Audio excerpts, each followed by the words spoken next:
Sa likod ng maskara, hindi lamang mukha ang natatago, kundi mga pangakong binikas sa pananampalataya. Mga sakripisyong tahimik na dinadala taon-taon.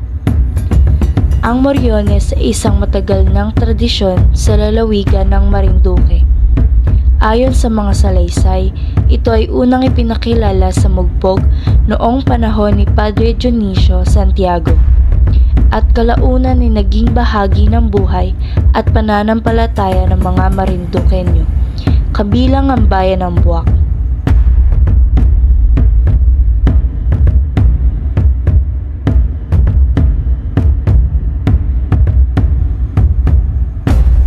Sa bayan ng Buwak, ang Moriones ay isinasabuhay sa pamamagitan ng iba't ibang grupo. Isa na rito ang Mista.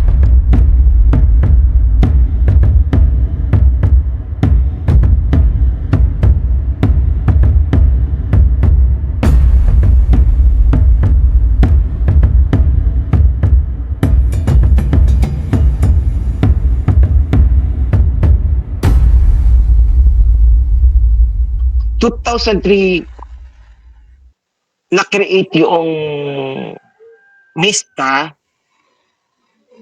ng October pala. October pala yung na-create yung Mista. Ng 2004, nabalitaan ko na doon magkakaroon ng grupo ng Mista. Yan, ay nakorek ko na yung details. So, 2004, nagkaroon ng pagbubuo yung Mista na mamamanata ng mahal na araw.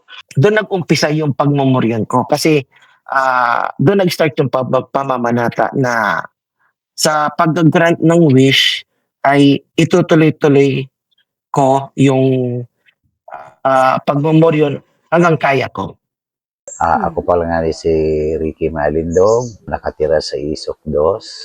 Ang edad ko ay 54. Nag-start ako dito sa ay parang 2003 2004 dito sa Mista. Chito de la Rosa, 60. Yung mga 28 years siguro. And ko marami kaming magka-classmate nung elementary, nung high school na member, ni-recruit nila ako. Kapag nagsuot ang mga muryon, merong pride sa sarili. Ma-experience nung isang nagmumuryon yung sakripisyo na mainit ang maskara, mainit din yung mga kasuotan. Pero kahit mainit, masaya. It's worth it naman na lahat ng pawis na tumutulo sa isang nagmamanta ay worth it naman. Kasi yung panahon kasi ng pagmumuryon, yan yung panahon natin ng mahal na araw, yan yung panahon ng pagtitika.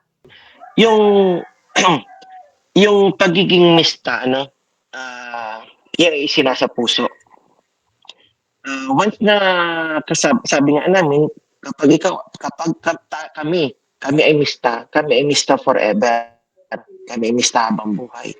Ibig sabihin, kami ay hindi lamang Mista tuwing mahal na araw. Kami ay Mista buong taon, buong buhay namin.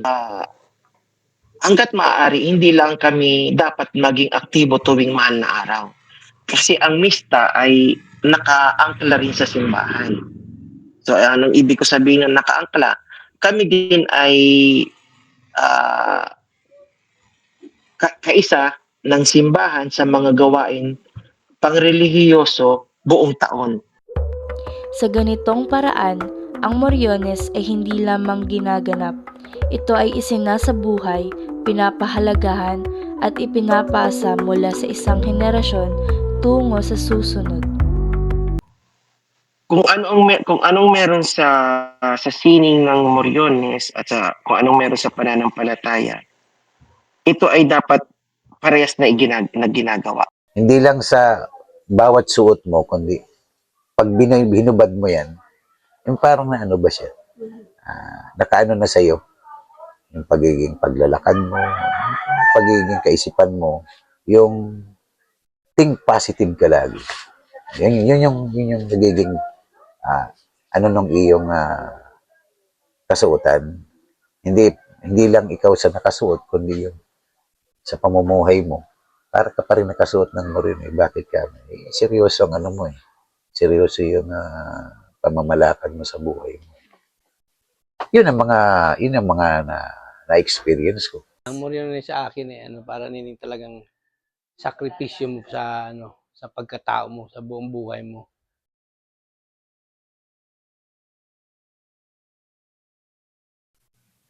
Nung first time akong nagsuot niyan, year 1984, doon ko naramdaman na doon ako talaga tinudyokan ng sobrang ng ubo. Ubo talaga. Pagkasuot ko. Sana sa pagsuot ko ng moryon ay mawala yung aking karamdaman. Maraming panata. Yung ba bigyan ka ng lakas ng katawan, wala kang sakit, pamilya mo, ganun. Ako'y talagang may adikain ako sa pagmoryon ko.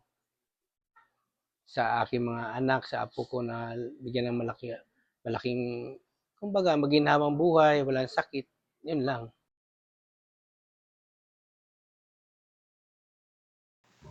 Yung pagsusuot kasi ng Moryon, yung Holy Week natin, ito hindi to festival. Yun ang nais namin na iparating sa lahat na ang Moriones ay hindi festival. Ito ay Lenten rites. Ito yung pag-alaala natin, pagsasabuhay noong mga yung paghihirap ni Jesucristo. Sa kanila, ang pagiging mista ay hindi lamang papel sa isang pista, kundi isang personal at espiritual na pananagutan. Bilang mista, kanilang isinusuot ang maskara at kasuotan hindi upang magtago, kundi upang gampanan ng isang panata. Kung bakit ka nagsuot, why? Suot ka?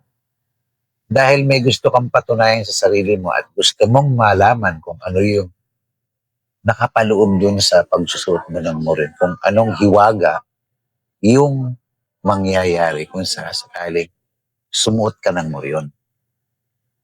Marami kang ma-encounter na hiwaga. Pag sumuot ka ng moryon, nandiyan na yung inasabi ko na yun, challenge mo na yung mata mo. Di ba? Yung mata mo agad dyan ang number one eh. Kasi siya yung nakakakita eh. Maliit nga lang siya sa butas, pero doon mo matcha-challenge na sa likod nun, habang naglalakad ka, nagdarasal ka, humihingi ka ng kapatawaran sa bawat lakad ng moryon. Kaakibat niya na pananalangin. Hindi ka naman pwedeng magsuot ng hindi yun ang gagawin mo. Yun talaga ang purpose talaga doon. Sa likod ng mukha ng moryon, naroon yung inatawag na paghimingi mo ng kapatawaran sa Panginoon habang ikaw nagpe-perform. Yan.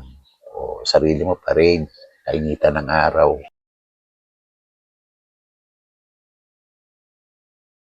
Ang challenge is kung paano ma-educate yung mga younger generations, yung younger Morions natin na ano ba yung ibig sabihin ng Moriones. Kasi hindi naman forever buhay yung mga oldies namin, yung mga nakakatanda sa amin.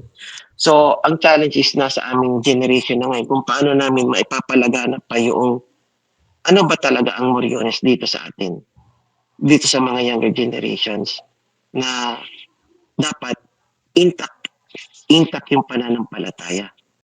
Pangalagaan nila yung kanilang mga baluti, pangalagaan nila yung pangalan na Moryon sapagkat ang Moryon ay isang tradisyon na hindi na pwedeng palitan o alisin dito sa atin dahil ito yung inatawag natin na panata yan para sa Panginoon.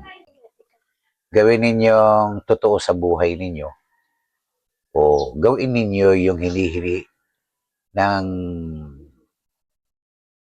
masasabi natin hinihingi ng Diyos sa maging matibay yung pananampalataya ninyo sa pagsusuot ng moryon.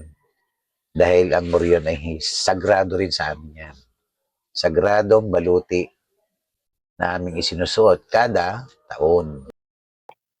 Para naman sa mga kabataan, sana marami pa ang maingay ninyo na maging moryon or namamanata, nananampalataya. Hindi lamang dahil sa sikat o nagpapasikat, kundi para yung ating tradisyon dito sa at kultura sa Buwak ay hindi maputol or hindi mawala.